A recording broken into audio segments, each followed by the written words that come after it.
Assalamualaikum warahmatullahi wabarakatuh. Jumpa lagi pada kali ini. Kali ini kita sambung dalam bab rukun membaca tahiyat akhir.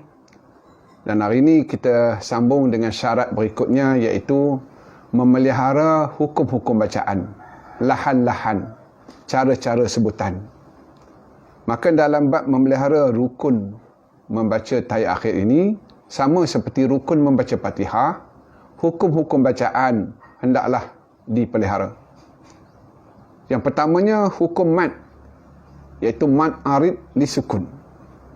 Apabila kita membaca ayat pertama, At-tahiyyatul mubarakatus salawatut tayyibatu lillah, maka tulillah, maka lah itu mad arid li sukun, mesti panjang.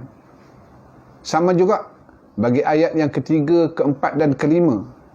Ayat ketiga, Assalamu alayna wa ala ibadillahis salihin. Panjang.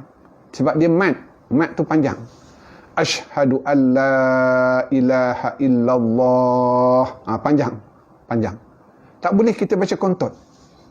Kalau kita baca At-tahiyyatul mubarakatus salawatut tayyibatu lillah, Assalamu alayna wa ala ibadillahis salihin, kontut kesemuanya itu, maka salah dari segi syarat memelihara lahan, memelihara hukum-hukum bacaan. Tak boleh kontut, kena panjangkan. Jadi abang-abang dan kak-kak yang dirahmati Allah, tempat wajib dengung, maka kita kena dengungkan.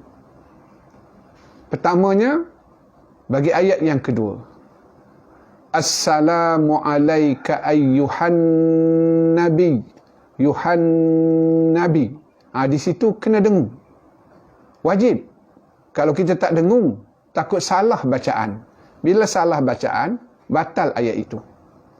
Dan tempat yang keduanya, bagi ayat yang kelima, ada 2 kali tempat wajib dengung yang hukumnya disebut wajibal gunah, iaitu wa ashhadu anna Muhammadar Rasulullah. Maka kedua-dua tu, anna, Muhammad, kedua-duanya itu wajib didengungkan. Kalau kita tak dengungkan, maka takut menjadi lahan yang akan mencedera akan maknanya. Seterusnya, bagi hukum mad asli. Bagi hukum mad asli, contoh, apabila kita menyebut wa ashhadu anna Muhammadar Rasulullah, Rasulul, bunyi su itu mad asli, 2 harakat. Sebab kadang-kadang bagi orang yang gopoh, dia akan sebut wa ashhadu anna Muhammadar Rasulullah, Rasulullah, laju. Maka gagal untuk memelihara mad asli dalam kalimah Rasulullah itu. Kemudian bagi asyhadu an la ilah, maka la itu hukumnya mad jaiz munfasil. Bagi riwayah Imam Hasim, qiraat Imam Asim, dia adalah 4 harakat atau 5 harakat. Maka kita panjangkanlah,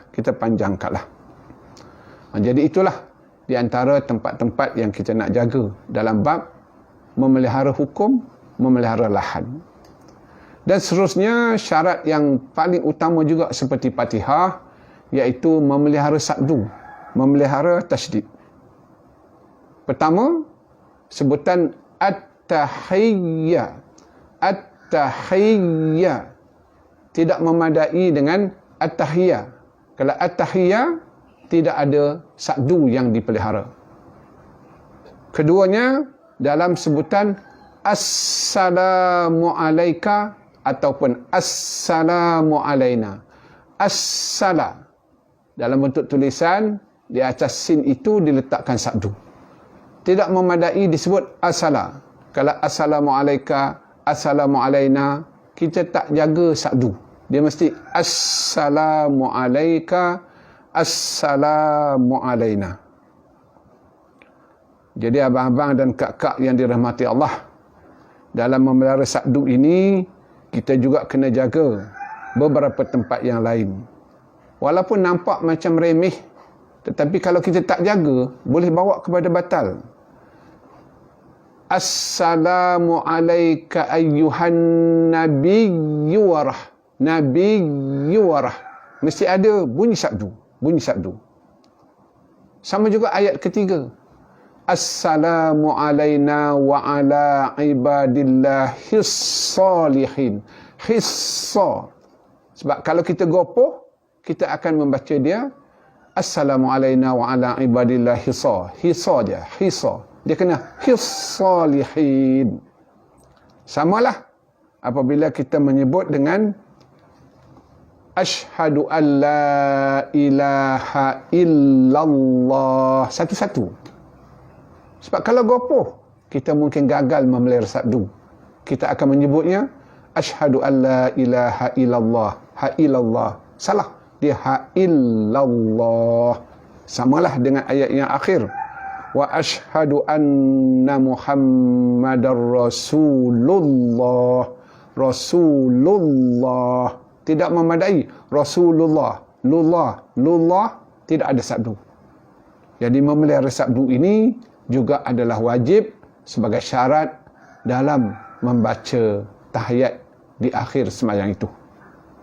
Ya, sama-samalah kita jaga rukun tahiyat ini sebab tarafnya sama seperti rukun Fatihah. Jadi sekian dulu, jumpa lagi insya-Allah. Wassalamualaikum warahmatullahi wabarakatuh.